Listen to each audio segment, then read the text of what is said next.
And with school back in session, it is important to have a space for your kids to focus on while they're at home. Dr. Emma Cole, pediatric neuropsychologist at Kennedy Krieger Institute, joins us to sort of walk us through this. Good morning. Good morning. Yes. Good morning. We were just talking about this morning how in this day and age of phones and, social media and all that, there's just so many distractions. Focus is very hard to attain for the kids these days. It is, certainly. And, once children come out of school at the end of the day, it can be tricky to get them back into that learning space so that they can complete that homework. So there's certainly things that parents can do to help facilitate that. So what are some of the signs that your child might need maybe just a little extra support potentially through the school year? And you have some programs that you can focus on with that. Exactly. So if your child is having struggles in their academic learning despite putting in effort, if you see that they're having emotional or behavioral difficulties that are getting in the way of them learning at school or completing their work at home,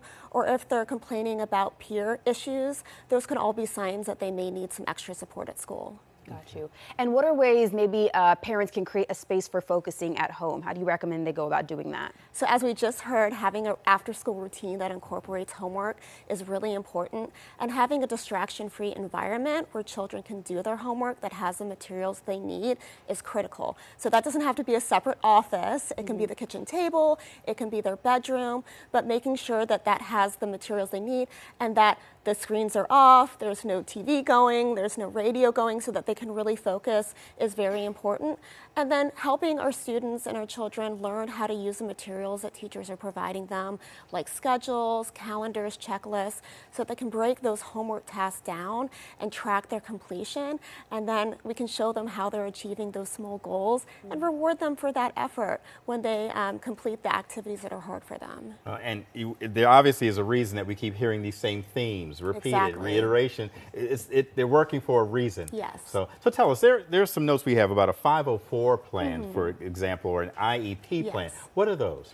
So a 504 plan provides accommodations for students. So they have to meet the same requirements as all the other children in their class. But for example, they may need some extra time, or they may need a calculator to help them. An IEP also provides accommodations, but it also provides modifications. So maybe if your child has a spelling or reading disability, they can complete 5 spelling words per week instead of 10 because it takes them a little bit longer to complete that. Then it also provides extra support through related services like special education support or speech therapy. And these are ways that you can get your children extra support if they're having difficulty at school. And the best way to request it is by writing a letter. It could be a handwritten letter. It can be an email to your child's principal saying that you think they need some extra support and you'd like them evaluated for one of those programs. Great information. Thank you so much, Dr. Cole. Thank you. I appreciate it. Thank you.